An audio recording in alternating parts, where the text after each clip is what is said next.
All right, ladies and gentlemen, our next comic coming up is the man who made this entire night possible. I'd like to welcome to the stage, me! I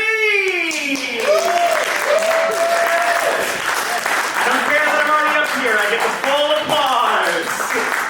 All right, for those of you who don't know me, my name is Asher Brooks. You might detect a bit of an accent because I am not from Wisconsin. I moved to the great state of Wisconsin from the okay state of Georgia. We're fine. Not emotionally, but we're fine. People often ask, being from the South, do you miss it? Do you ever want to go back? No, I don't miss it at all. The food is good, the racism is bad. It's really not a great place to be from.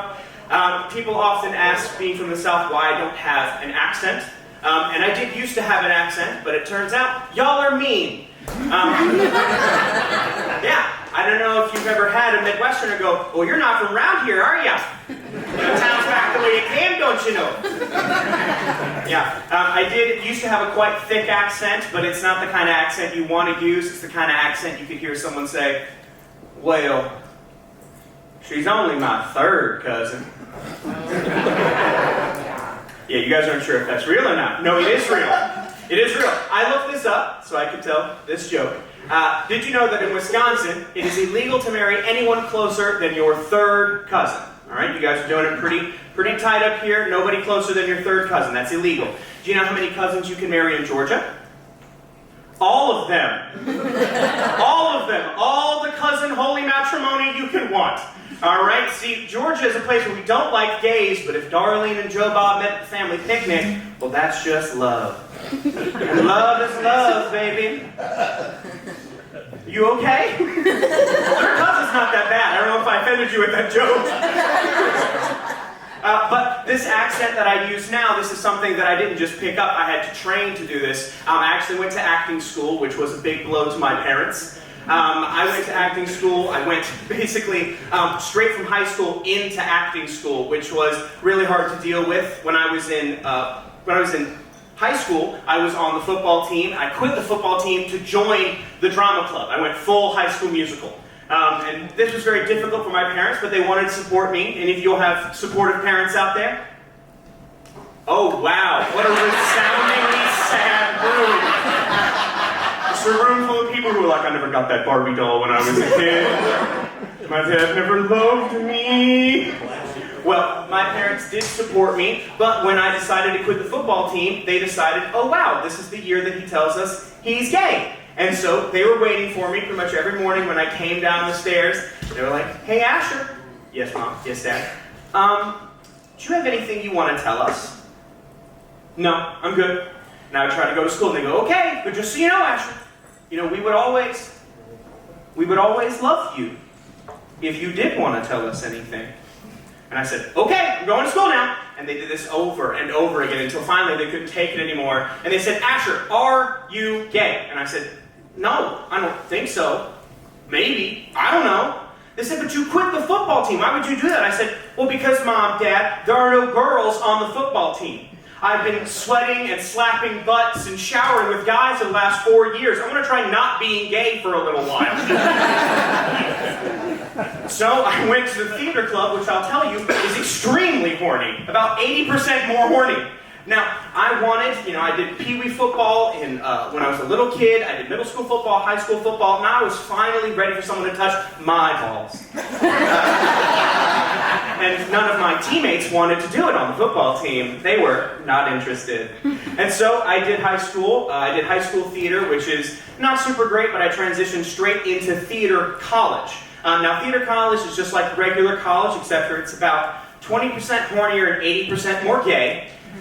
There are still regular things that you would find at school. There are still cliques and homework and bullying, but it's a little bit worse. You see, if you think high school bullying is bad, try going to one tap dance audition. Try sweating your ass off for 2 hours in front of the hottest and the gayest people you've ever met. And then I want to come up to you after the show and be like, Asher, you did so good. I would rather be punched in the nuts 1,000 times than ever be RuPaul dragged like that again. It was devastating. But I persevered through through theater college. I did, oh, my wife is here. Hello, my wife. Hi. I was waiting for you to come. This isn't a joke. I'm just in love.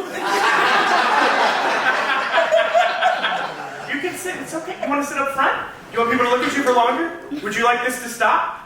Okay, let's have to say, everyone look at me now. Look at me, back at me. I persevered through theater college, through memorizing Shakespeare, late nights writing scripts, teachers with so many scarves.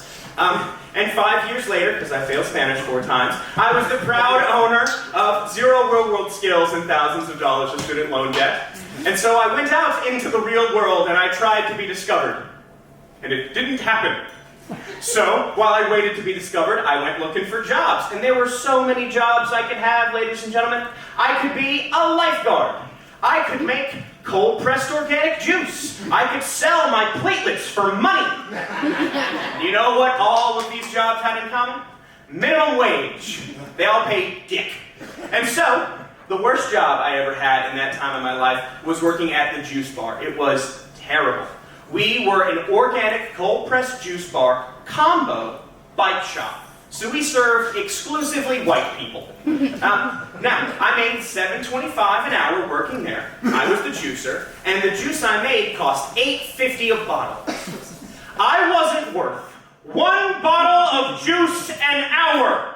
Now, at first, that made me angry. It made me upset, furious even, but I remembered that America is about hard work. It's about getting up early and going to bed late. So I got up early every morning. I went to that job and I stole as much as I physically could. Every time we got deliveries of fruits and vegetables, it was heist time, baby. The music started to play. Apples, oranges, pomegranates. I was stealing literally tens of dollars of product. My boss would come back in to check on me. I'd turn around, mouth full of fruit and vegetables. I ate so much citrus, I was the healthiest I'd ever been in my life out of pure spite.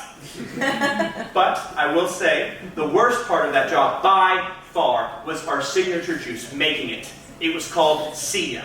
It was an apple, kale, orange, grapefruit, and jalapeno juice. And that sounded okay till the end. Now, the secret ingredient was human suffering. My suffering. I don't know if you've ever tried to blend 6 pounds of jalapenos and breathe before, but it's a little like doing a line of Coke. But the Coke is salt, and the air is salt, and you're crying, and you make $7.25 an hour. It was difficult, to say the least. But the jalapenos weren't so bad. The worst part was the oranges, because they all had to be juiced by hand, over and over again. Squeeze and cut and squeeze and cut. And not only was it boring and tedious, it was disgusting. Because every time I would squeeze an orange, it would squirt juice into my hair, into my eyes, into my face. I begged it to shoot it on my tits. It's easier to clean up. They never want that, do they, ladies? No, they want to ruin our hair and makeup, don't they? You two laughed at that. The only ones that laughed at that. Isn't that weird? But I would get covered in this dry, sticky gunk. I would come out of my shift exhausted, tired, nostrils burning from the toxic fumes, and I would think to myself, you know, porn stars are going to make more than $7.25 an hour. So my OnlyFans handle is @OrangeJuiceSimp. It is $8.50 a month to subscribe. Please click on my link. I did have a few jobs that I liked in this time. Actually, one of my first jobs where I ever got to do any acting, I was a haunter at an amusement park. If you don't know what that is, I would dress up around Halloween as Jigsaw. I had this tight latex mask that I would wear. And I would walk around the park scaring people. Now, if you've never worn a mask and scared people for money, 10 out of 10. Would recommend. Very good experience. You can get a little drunk on power. I was out one night working the park, and I see a group of girls walking towards me. So, I get ready, I stalk forward out of the fog, and I select my target. I am the predator. She is the prey, and I find the weak one in the group. See, that's how you break big groups. You find one person, you break them, and the whole group runs. So I select my prey, the weakest zebra in the herd. If you're getting uncomfortable, this joke's not going to get any easier. We're going to go for a couple more minutes. And so, I select her, and I point at her just like this, and I give her a little, and I kind of lure her towards me. Now, she freezes immediately. She sees me, she's like, oh no, I'm not going any further. But here's the difference between groups of girls and groups of guys. If she'd been with a group of guys, she would have been safe. But she was not. You see, when you scare a group of guys, I don't know if it's all the Call of Duty, but they don't leave a soldier behind. When they run together. When you scare a group of girls, it's every Jessica for themselves. They can see I'm zeroed in on her, and so they think it's funny. They don't realize that she's in danger, that I am the danger, and so they keep her from running. She stays frozen there where her friends do nothing to help her. And I creep forward, and I see that she is crying and shaking, and she's pale. You know, perfect. I know that I should have scared someone else. I should have walked away and picked a different group. But that's not what the king of the jungle does, baby. So, I got ready for my big move, the spit. See, what I used to do was keep a bottle of red Kool-Aid near me so I could drink it, and when the time is right, I could spit blood at people. And so, I get right up in her face, I scream and I howl and I splash blood out of my mouth all over the ground in front of her. And as I look up, everyone is running away, screaming and laughing, except for one. Except for her.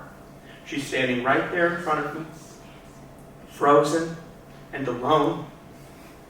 And she just makes this little noise, like a rubber chicken. And I see tears just running down her face, and piss running down her leg.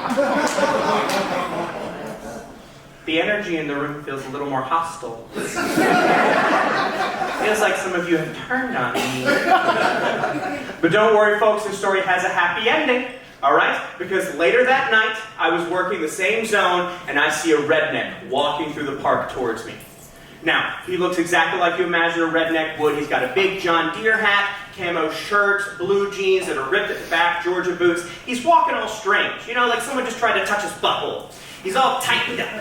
So I follow tight butthole boy. I come up behind him and I go, "Excuse me, sir."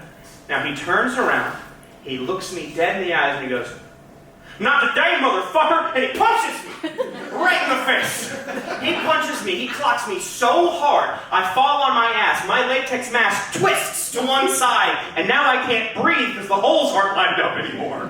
And my mouth is full of now real blood. So I'm laying there on the ground, I sit up, I twist my mask back into position, I spit out the blood in my mouth, and I try to yell at him, but all that comes out is, "Ow!" Now, that was a bad night for me. Not a great experience at all, but I look back on it now and I realize that man was a lesson. He was here to teach me something. He was sent from the universe to bring me down for being so high on my horse, to punish me for my sins.